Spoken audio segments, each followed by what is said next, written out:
ਬਾਅਦ ਤੁਹਾਡਾ ਸਭ ਦਾ ਭਰਪੂਰ ਸਵਾਗਤ ਹੈ। ਹੁਣ ਆਪਾਂ ਗੱਲਬਾਤ ਕਰਾਂਗੇ ਗੁਰਬਾਣੀ ਵਿਚਾਰਾਂ ਦੀਆਂ ਰੂਹ ਦੀ ਖੁਰਾਕ ਗੁਰਬਾਣੀ ਵਿਚਾਰਾਂ ਦੀਆਂ। ਸੋ ਅਸੀਂ ਚਾਹਾਂਗੇ ਕਿ ਤੁਸੀਂ ਸਾਡੇ ਨਾਲ ਇਸੇ ਤਰ੍ਹਾਂ ਹੀ ਜੁੜੇ ਰਹਿਣਾ। ਥੈਂਕ ਯੂ ਸੋ ਮਚ ਜੀ। ਡਾਕਟਰ ਸਾਹਿਬ ਕੀ ਕਹਿਣਾ ਚਾਹੋਗੇ? ਦੇਖੋ, ਅਸੀਂ ਇਨਸਾਨੀ ਵਜੂਦ ਦੇ ਵਿੱਚ ਜਦੋਂ ਆਉਂਦੇ ਤੇ ਜ਼ਾਹਰ ਹੈ ਅੱਖ ਖੋਲ੍ਹਣ ਤੋਂ ਬਾਅਦ ਜਿਸ ਨੂੰ ਗੁਰੂ ਸਾਹਿਬ ਨੇ ਫਰਮਾਇਆ ਕਿ ਜਿਉਂ ਹੀ ਅੱਖ ਖੁੱਲੀ ਮਾਇਆ ਅਮਰ ਵਰਤਾਇਆ, ਕਿ ਮਾਇਆ ਦਾ ਦੁਨੀਆ ਦੀ ਜਿਸ ਨੂੰ ਸੈਮੈਟਿਕ ਮਜ਼ਹਬ ਸ਼ੈਤਾਨ ਉਸ ਦੀ ਟੈਰੀਟਰੀ ਵੀ ਨਾਲ ਦੀ ਨਾਲ ਹੀ ਸ਼ੁਰੂ ਹੋ ਜਾਂਦੀ ਹੈ ਜੀ।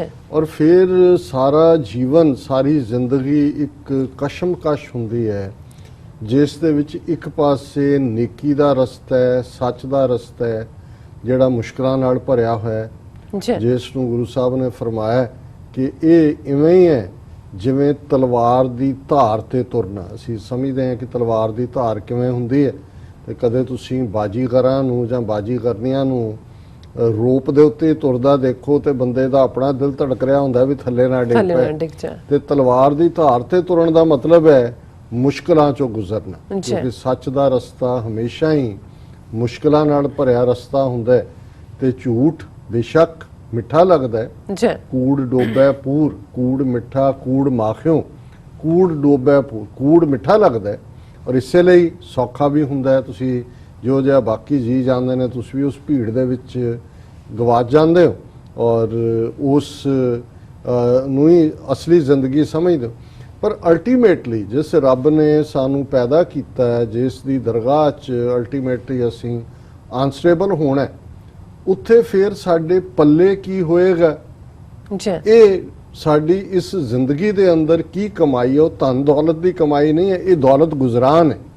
ਜ਼ਿੰਦਗੀ ਬਸਰ ਕਰਨ ਦੇ ਲਈ, ਜ਼ਿੰਦਗੀ ਦੀਆਂ ਲੋੜਾਂ ਪੂਰੀਆਂ ਕਰਨ ਦੇ ਲਈ, ਬੱਚੇ ਪਾਲਣ ਦੇ ਲਈ, ਉਹਨਾਂ ਦੀ ਸਕੂਲਾਂ ਦੀ ਫੀਸ ਦੇਣ ਦੇ ਲਈ ਦੌਲਤ ਚਾਹੀਦੀ ਹੈ, ਦੌਲਤ ਗੁਜ਼ਰਾਨ ਹੈ।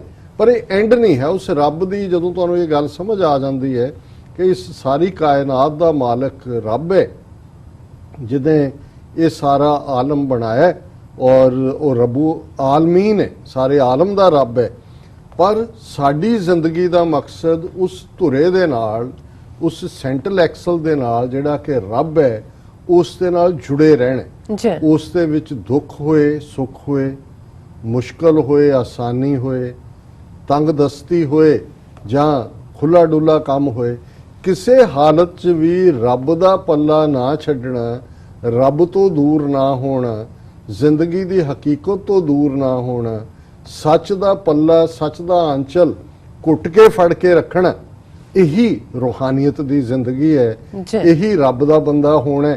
ਇਸ ਦੇ ਲਈ ਬਾਕੀ ਹਰ ਮਜ਼ਹਬ ਦੇ ਆਪਣੇ ਡਿਸਪਲਿਨ ਨੇ। ਮੂਲ ਤੌਰ ਤੇ ਜਾਂ ਬੇਸਿਕਲੀ ਜਿਹੜੀ ਗੱਲ ਮੈਨੂੰ ਸਮਝ ਆਈ ਹੈ, ਜਿੰਨੇ ਇੱਕ ਮਜ਼ਹਬ ਨੂੰ ਸਮਝਣ ਦੀ, ਹਕੀਕਤ ਨੂੰ ਸਮਝਣ ਦੀ ਮੈਂ ਆਪਣੀ ਇਸ ਨਾਕਸ ਜਿਹੀ ਜ਼ਿੰਦਗੀ ਦੇ ਵਿੱਚ ਕੋਸ਼ਿਸ਼ ਕੀਤੀ ਹੈ ਕਿ ਬਾਕੀ ਅਲਟੀਮੇਟਲੀ ਈਮਾਨ ਹੈ। ਜੇ ਤੁਹਾਡਾ ਈਮਾਨ ਹੈ, ਤੁਹਾਡਾ ਫੇਥ ਹੈ, ਉਹ ਤੁਹਾਡੀ ਜ਼ਿੰਦਗੀ 'ਚ ਰਿਫਲੈਕਟ ਹੁੰਦਾ ਹੈ, ਜ਼ਿੰਦਗੀ 'ਚ ਤੁਹਾਡੇ ਵਿਹਾਰ ਦੇ ਵਿੱਚ ਰਿਫਲੈਕਟ ਹੁੰਦਾ ਹੈ। ਤੁਸੀਂ ਬਾਕੀ ਸਾਰੇ ਰਿਚੁਅਲ ਕਰੋ, ਸਾਰਾ ਦਿਨ ਪਾਠ ਵੀ ਕਰੋ, ਨਮਾਜ਼ ਵੀ ਪੜ੍ਹੋ, ਪ੍ਰੇਅਰਸ ਵੀ ਕਰੋ, ਜੇ ਤੁਹਾਡੀ ਕਮਾਈ ਇਮਾਨਦਾਰ ਨਹੀਂ ਹੈ, ਜੇ ਤੁਹਾਡੇ ਅੰਦਰ ਪਿਆਰ ਨਹੀਂ ਹੈ, ਜੇ ਤੁਹਾਡੇ ਅੰਦਰ ਦੂਸਰੇ ਦੀ ਮਦਦ ਕਰਨ ਦਾ ਜਜ਼ਬਾ ਨਹੀਂ ਹੈ, ਜਾਂ ਬੇਸਿਕਲੀ ਜੇ ਤੁਸੀਂ ਇਨਸਾਨ ਹੀ ਨਹੀਂ ਹੋ, ਇਨਸਾਨੀਅਤ ਤਾਂ ਬਾਅਦ ਦੀ ਗੱਲ ਹੈ, ਪਹਿਲਾਂ ਆਪ ਇਨਸਾਨ ਬਣੋਗੇ। ਹੈਵਾਨ ਦੇ ਵਿੱਚ ਤਾਂ ਹੈਵਾਨੀਅਤ ਹੁੰਦੀ ਹੈ ਕਿਉਂਕਿ ਉਹ ਹੈਵਾਨ ਹੈ, ਤੇ ਜੇ ਅਸੀਂ ਇਨਸਾਨ ਨਹੀਂ ਹੈ ਤਾਂ ਇਨਸਾਨੀਅਤ ਕਿੱਥੋਂ ਆਏਗੀ? ਤੇ ਜਿਹੜਾ ਇਨਸਾਨ ਹੈ ਉਹ ਕਿਸੇ ਦਾ ਦਰਦ ਦੇਖ ਨਹੀਂ ਸਕਦਾ, ਕਿਸੇ ਨੂੰ ਦੁੱਖ ਦੇ ਨਹੀਂ ਸਕਦਾ, ਕਿਸੇ ਦਾ ਹੱਕ ਮਾਰ ਨਹੀਂ ਸਕਦਾ, ਕਿਸੇ ਦੇ ਉੱਤੇ ਉਹ ਜਿਹੜਾ ਕਿਸੇ ਦੀ ਚੀਜ਼ ਤੇ ਕਬਜ਼ਾ ਨਹੀਂ ਕਰ ਸਕਦਾ। ਔਰ ਇਹੀ ਜਿਹੜਾ ਸੱਚ, ਹੱਕ, ਇਨਸਾਫ ਦੇ ਰਸਤੇ ਤੇ ਤੁਰਨਾ, ਤਲਵਾਰ ਦੀ ਧਾਰ ਤੇ ਤੁਰਨਾ, ਬਿਖਮ ਮਾਰਗ ਚੱਲਣਾ, ਜਿਹੜਾ ਔਖੇ ਰਸਤੇ ਤੇ ਤੁਰਨਾ, ਜਿਹੜੀ ਔਖੀ ਘਾਟੀ ਬਾਰ-ਬਾਰ ਇਹ ਦੱਸੀ ਜਾਂਦੀ ਹੈ ਕਿ ਰੱਬ ਦਾ ਰਸਤਾ ਜਿਹੜਾ ਇਹ ਔਖੀ ਘਾਟੀ ਹੈ, ਜਿਹਨੂੰ ਕਿਹਾ ਖੰਨਿਓ ਤਿੱਖੀ ਵਾੜੋ ਨਿੱਕੀ, ਏਤ ਮਾਰਗ ਜਾਣਾ। ਸਿੱਖੀ ਦਾ ਰਸਤਾ ਗੁਰੂ ਸਾਹਿਬ ਨੇ ਡਿਸਕ੍ਰਾਈਬ ਕੀਤਾ ਵੀ ਇਹ ਖੰਡੇ ਦੀ ਧਾਰ ਤੋਂ ਤਿੱਖਾ ਤੇ ਵਾਲ ਤੋਂ ਬਰੀਕ ਹੈ, ਇਸ ਰਸਤੇ ਤੇ ਜਾਣਾ ਹੈ। ਔਰ ਅੱਜ ਦਾ ਸ਼ਬਦ ਜਿਹੜਾ ਕਿ ਪਿਛਲੇ ਸ਼ਬਦ ਦੀ ਰਾਗ ਸੂਹੀ ਮਹੱਲਾ ਤੀਜਾ ਦੀ ਕੰਟੀਨਿਊਟੀ ਹੈ, ਉਹਦੇ 4 ਪਦੇ ਨੇ। ਪਹਿਲਾ ਜਿਹੜਾ ਹਿੱਸਾ ਅਸੀਂ ਪਿਛਲੇ ਹਫਤੇ ਡਿਸਕਸ ਕੀਤਾ ਸੀ, ਅੱਜ ਜਿਹੜਾ ਉਹ ਇਹੀ ਬਰੀਫ ਹੈ ਪਰ ਮੈਸੇਜ ਉਹਦਾ ਇਹੀ ਹੈ हर भगतां की जात पत है, भगत हर कै नाम समाणे राम। हर भगत करै विचों आप गवावें, जिन गुण अवगुण पछाणे राम। गुण अवगुण पछाणै हर नाम वखाणै, भै भगत मीठी लागी। अन दिन भगत करें दिन राती, घर ही मैं बैरागी। भगति राते सदा मन निर्मल, हर जियो वेखै सदा नाले। नानक से भगत हर कै दर साचे, अन दिन नाम संभाले। कि ਜਿਹੜਾ ਫਿਰ ਰੱਬ ਦੇ ਰਸਤੇ ਤੇ ਤੁਰਦਾ ਹੈ ਉਹਨੂੰ ਕੋਈ ਦੁਨਿਆਵੀ ਪ੍ਰਾਈਡ ਨਹੀਂ ਹੁੰਦਾ ਕਿ ਮੇਰੀ ਜ਼ਾਤ ਉੱਚੀ ਹੈ, ਮੈਂ ਬੜਾ ਜ਼ਿਮੀਂਦਾਰ ਦਾ ਮੁੰਡਾ ਹੈ, ਬੜੇ ਜ਼ਗੀਰਦਾਰ ਹੈ, ਮੈਂ ਰਜਵਾੜਾ ਹੈ, ਮੇਰਾ ਪਿਓ ਡੀਸੀ ਲੱਗਾ ਹੈ, ਮੇਰੇ ਕੋਲ ਇੱਥੇ 4 ਘਰ ਨੇ, ਮੇਰੇ 10 ਗੈਸ ਸਟੇਸ਼ਨ ਨੇ, ਮੈਂ ਇਹਨੇ ਜਿਹੜਾ ਉਹ ਟਰੱਕਾਂ ਦਾ ਮਾਲਕ ਹੈ। ਉਹਨੂੰ ਕੋਈ ਨਹੀਂ ਹੁੰਦਾ। ਉਹਦੇ ਲਈ ਹਰ ਭਗਤਾਂ ਕੀ ਜ਼ਾਤ ਪਤ ਹੈ। ਪਤ ਆਨਰ ਹੈ। ਦੁਨੀਆ ਦੇ ਵਿੱਚ ਅਸੀਂ ਇਹ ਦੁਨੀਆ ਦੌਲਤ ਨੂੰ ਆਨਰ ਸਮਝਦੇ ਹਾਂ ਔਰ ਉੱਚੀ ਜ਼ਾਤ ਦਾ ਫਖਰ ਕਰਦੇ ਹਾਂ। ਤੇ ਗੁਰੂ ਸਾਹਿਬ ਯਾਦ ਕਰਵਾਉਂਦੇ ਨੇ ਕਿ ਜਿਹੜੇ ਰੱਬ ਦੇ ਬੰਦੇ ਨੇ ਉਹਨਾਂ ਦੀ ਜ਼ਾਤ ਵੀ ਔਰ ਪਤ ਵੀ ਸਿਰਫ ਰੱਬ ਹੈ।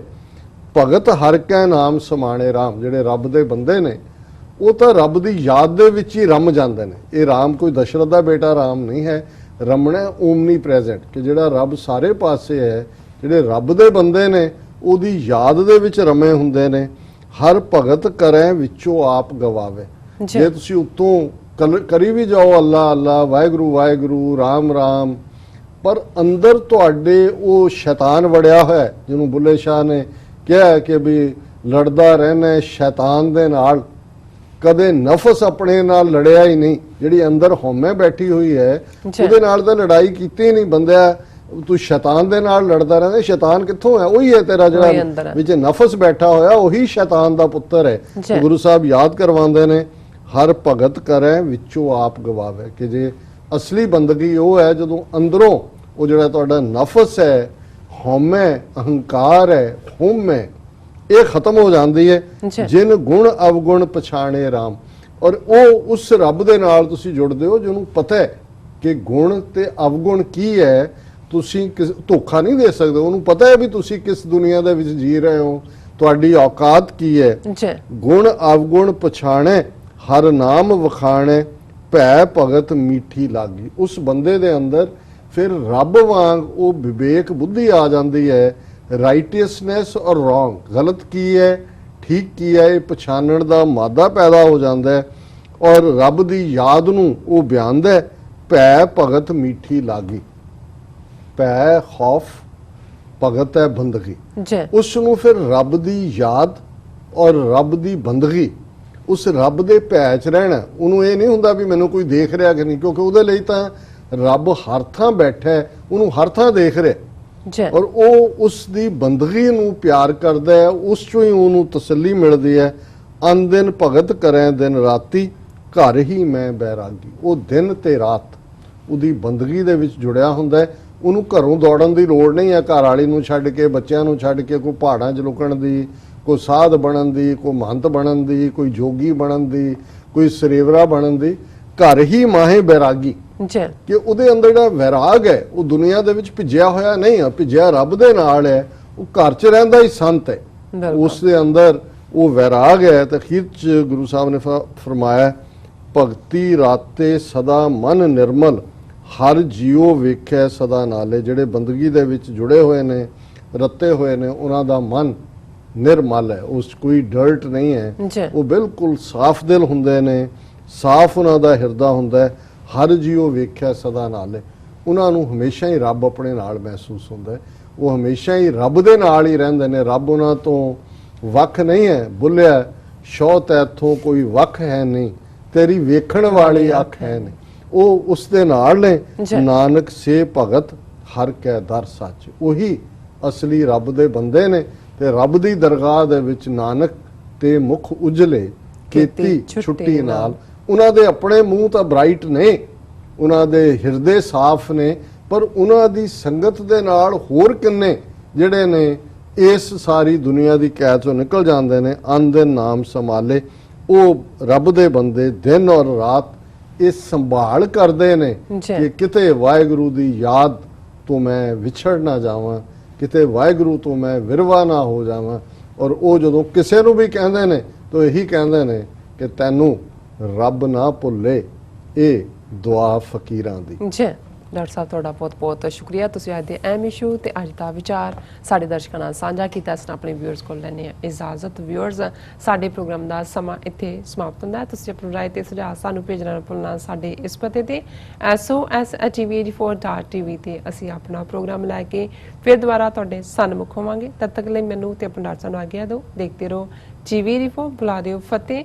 ਵਾਹਿਗੁਰੂ ਜੀ ਕਾ ਖਾਲਸਾ, ਵਾਹਿਗੁਰੂ ਜੀ ਕੀ ਫਤਿਹ। ਰੱਬ ਰਾਖਾ।